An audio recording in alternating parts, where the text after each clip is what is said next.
और इतनी भारी संख्या में आए हुए मेरे सभी प्यारे बहनों, भाइयों, माताओं, बुजुर्गों, बच्चों, आप सबको मेरा नमस्कार, सबको मेरा प्रणाम।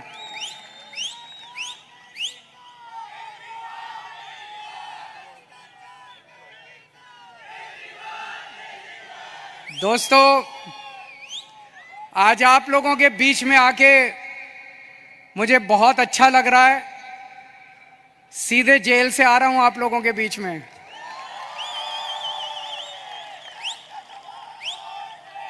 जेल का जवाब, जेल का जवाब। दिल्ली से आया हूं झोली फैला के आपसे भीख मांगने के लिए। मेरे भारत को बचा लो, मेरे देश को बचा लो।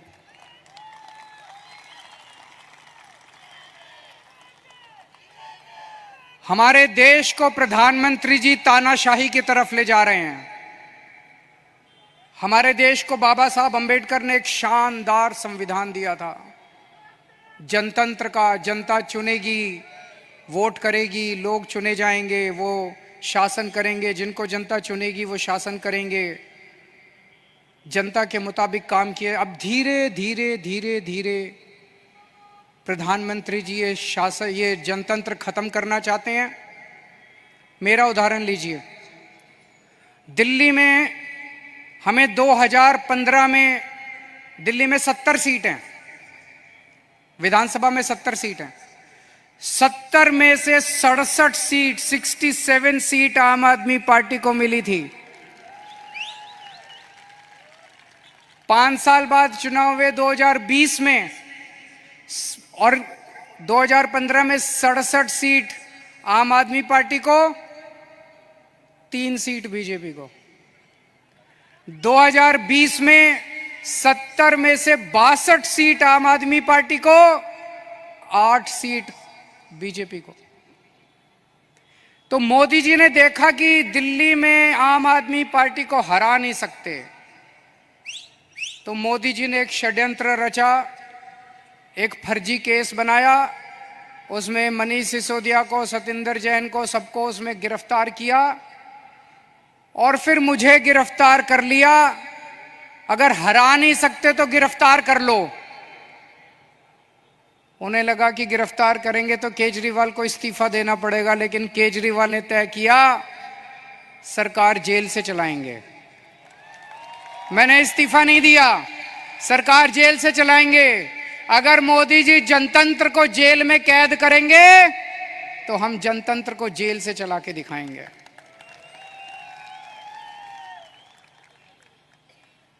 मैं एक बहुत छोटा सा आदमी हूं। हमारी एक छोटी सी पार्टी है, 2 राज्यों में है, पंजाब में, दिल्ली में। मैं सोच रहा था मोदी जी ने मुझे गिरफ्तार क्यों किया।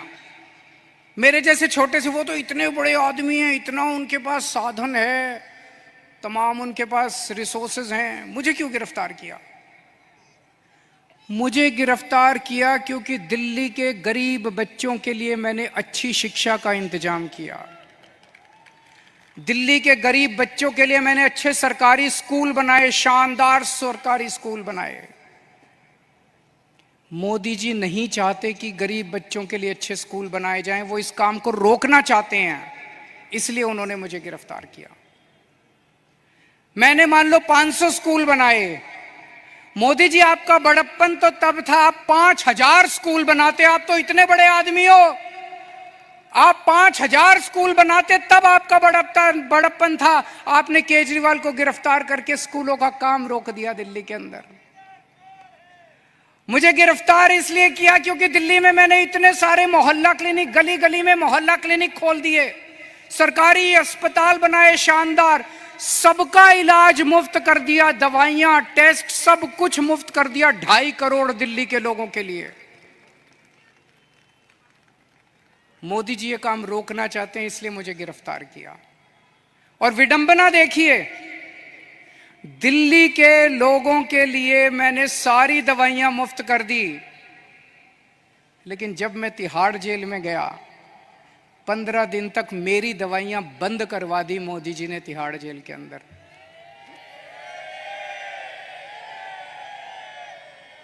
मैं शुगर का मरीज हूं, 20 साल से, और 10 साल से इंजेक्शन ले रहा हूं इंसुलिन के। रोज 4 इंजेक्शन लगते हैं मेरे को इंसुलिन के, 52 यूनिट इंसुलिन लेता हूं रोज।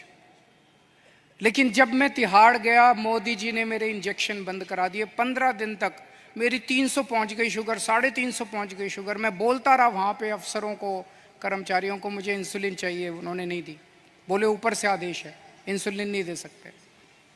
अगर किसी आदमी को कई दिनों तक शुगर हाई रहे तो उसकी किडनी खराब हो जाती है, उसका लिवर खराब हो जाता है। मुझे नहीं पता ये क्या करना चाहते थे मेरे साथ, लेकिन इतिहास गवाह है, ऐसे बहुत सारे किस्से हुए हैं जब विरोधियों को और विपक्षी पार्टी के लोगों को जेल में डाल के उनके शरीर को खराब कर दिया गया। मुझे गिरफ्तार इसलिए किया गया क्योंकि दिल्ली के सभी लोगों की मैंने बिजली मुफ्त कर दी। दिल्ली में लोगों का बिजली का बिल 0 आता है। मैं मोदी जी को कहना चाहता हूं कि आपकी बड़प्पन तो तब होता जब आप पूरे देश के लोगों की बिजली मुफ्त कर देते। आपने दिल्ली के लोगों की बिजली आप रोकना चाहते हो, इसलिए आपने मुझे गिरफ्तार किया। अब दोस्तों, ये लोग कह रहे हैं कि मुझे 2 तारीख को दोबारा जेल जाना है। मैं जेल जाऊंगा कि नहीं जाऊंगा, ये आपके हाथ में है। अगर आपने इंडिया गठबंधन को जिता दिया, अगर आपने इंडिया गठबंधन की सरकार बना दी, तो मुझे जेल जाने की जरूरत नहीं पड़ेगी। और अगर आपने कमल का बटन दबाया तो मुझे दोबारा जेल जाना पड़ेगा। तो जो लोग मुझे जेल भेजना चाहते हैं, कमल दबा देना, और जो मुझे आजाद देखना चाहते हैं, इंडिया गठबंधन को जिता देना। जब आप बटन दबाने जाओ तो इस बार बटन केजरीवाल को जेल भेजने या केजरीवाल को आजाद करने के लिए दबाना।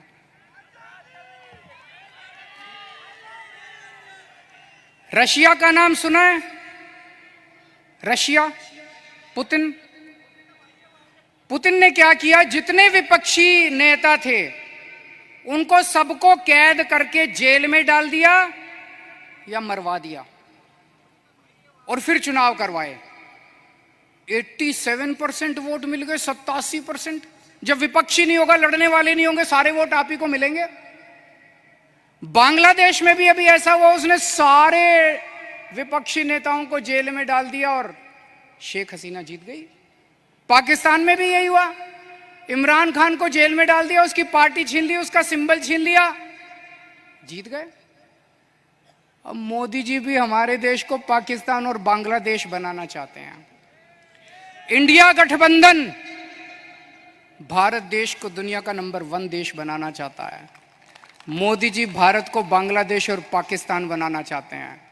तय आपको करना है कि आप भारत को किस तरफ ले जाना चाहते हो, बांग्लादेश और पाकिस्तान की तरफ, या दुनिया का नंबर 1 देश बनाना है।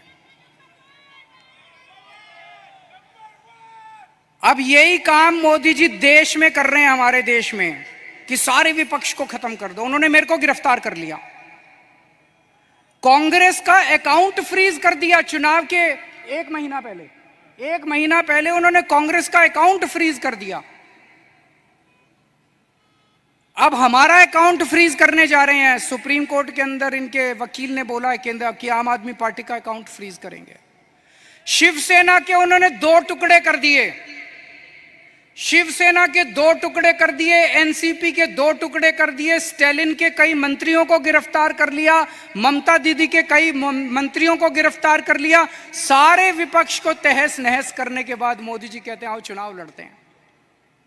ये तो कायर लोग कहते हैं ऐसे। अरे मोदी जी, दम में तो आंख में आंख डाल के छाती चौड़ी करके चुनाव की तरह लड़ो ना। सबके अकाउंट फ्रीज कर दिया, सबको जेल में डाल दिया। इस वक्त मोदी जी एक बड़े खतरनाक मिशन पे काम कर रहे हैं। बहुत खतरनाक मिशन है, आपको पता नहीं, अंडरग्राउंड चल रहा है। उस मिशन का नाम है 1 नेशन 1 लीडर। इस देश में वो चाहते हैं, मोदी जी, एक ही नेता होना चाहिए। उसके लिए वो 2 लेवल पे काम कर रहे हैं। एक लेवल, जितने विपक्ष के नेता हैं एक एक करके सबको जेल में डाल रहे हैं।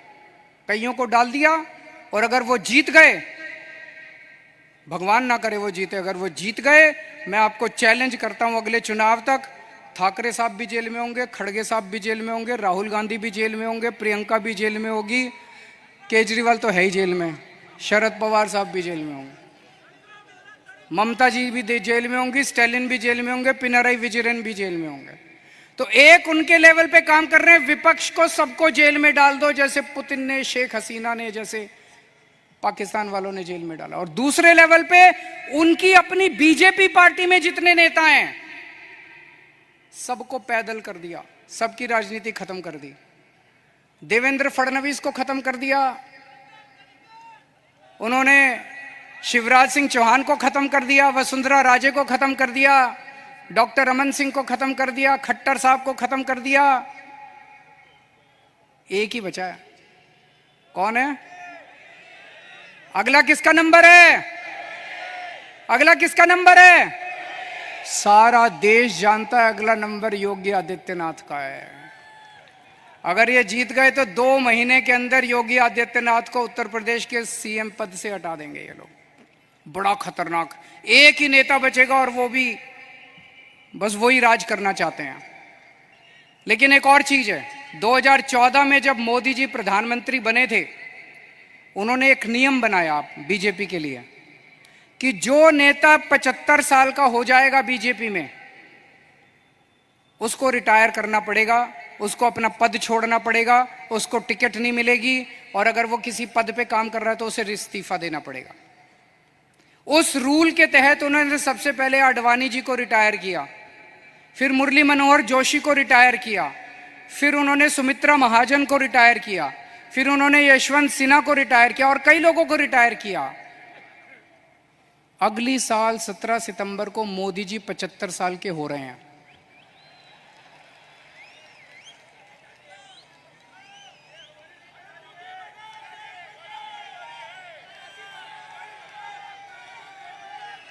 और मोदी जी ने तय किया है वो अपने बाद अमित शाह को प्रधानमंत्री बनाएंगे।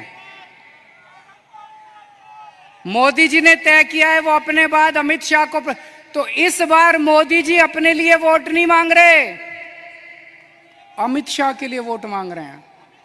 अमित शाह को प्रधानमंत्री बनाने के लिए वोट मांग रहे हैं।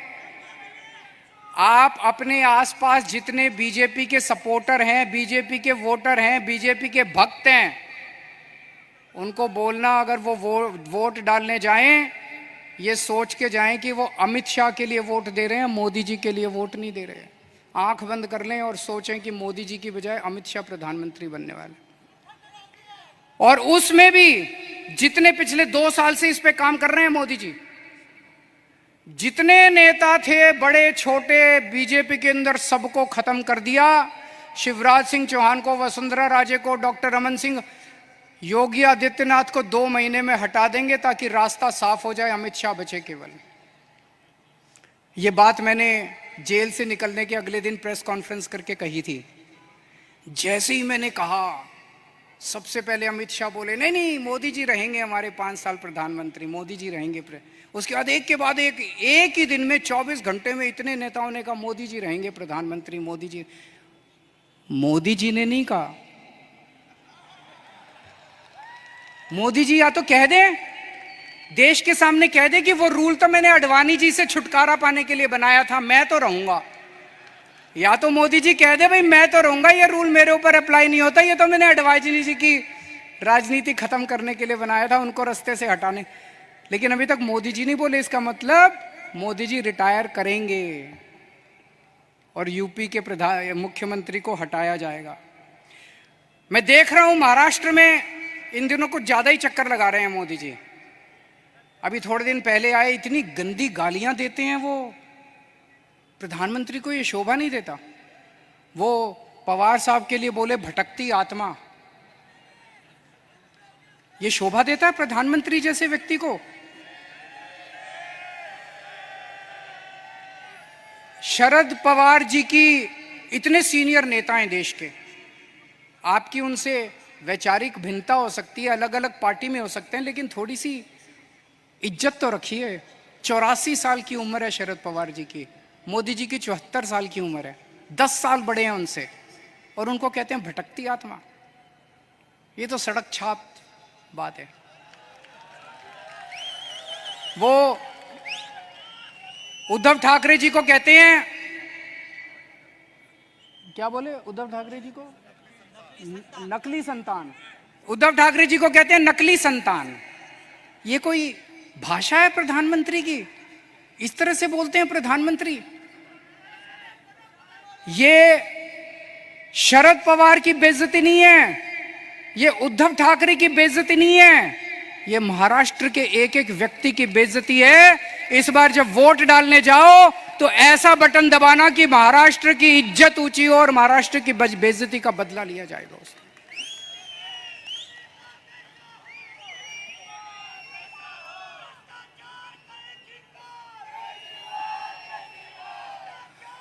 मेरे को इन्होंने 21 दिन की मोहलत दी है सुप्रीम कोर्ट ने।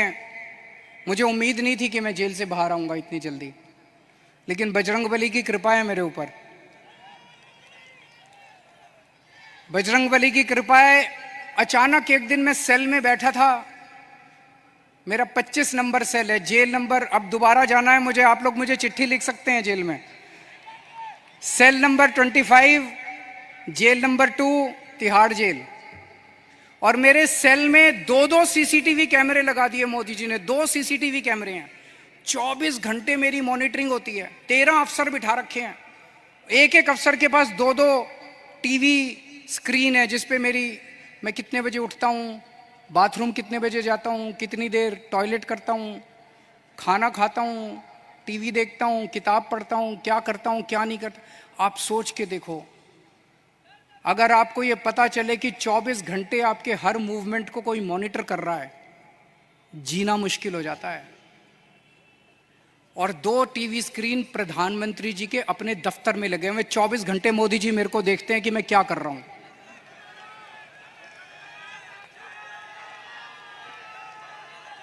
तो एक दिन मैं टीवी देख रहा था, अचानक मुझे पता चला कि सुप्रीम कोर्ट ने मेरे को बेल दे दी।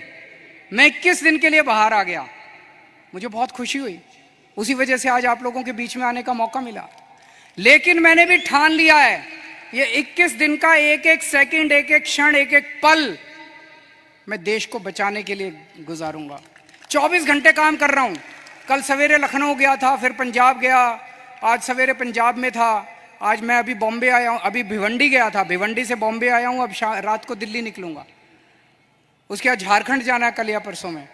पूरे देश में घूम के मेरा एक ही लक्ष्य है, किस तरह से अपनी भारत माता को बचाना है, देश को बचाना है, तानाशाही से बचाना है। दोस्तों, मैं तो आज आपको एक ही चीज बोल के जाऊंगा। जैसा मैंने कहा, अगर इनकी सरकार आ गई तो ये ठाकरे साहब को भी, शरद पवार जी को भी, सबको जेल में डाल देंगे। तो जो करे उद्धव ठाकरे से प्यार, उसे करना होगा मोदी को इंकार। जो करे शरद पवार को प्यार, उसे करना होगा मोदी को इंकार।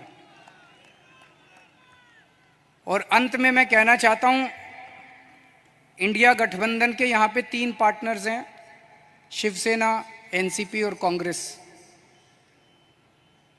मैंने एक वीडियो देखा, मैं बड़ा चिंतित हो गया वो वीडियो देख के सोशल मीडिया पे। एक व्यक्ति ने वोट दे के बाहर निकला, उससे मीडिया वाले ने पूछा किसको वोट दिया? बोला शरद पवार को। बोला कौन से निशान पे? बोला घड़ी के निशान पे। अभी बहुत कन्फ्यूजन है लोगों में, इस कन्फ्यूजन को दूर करना बहुत ज़रूरी है।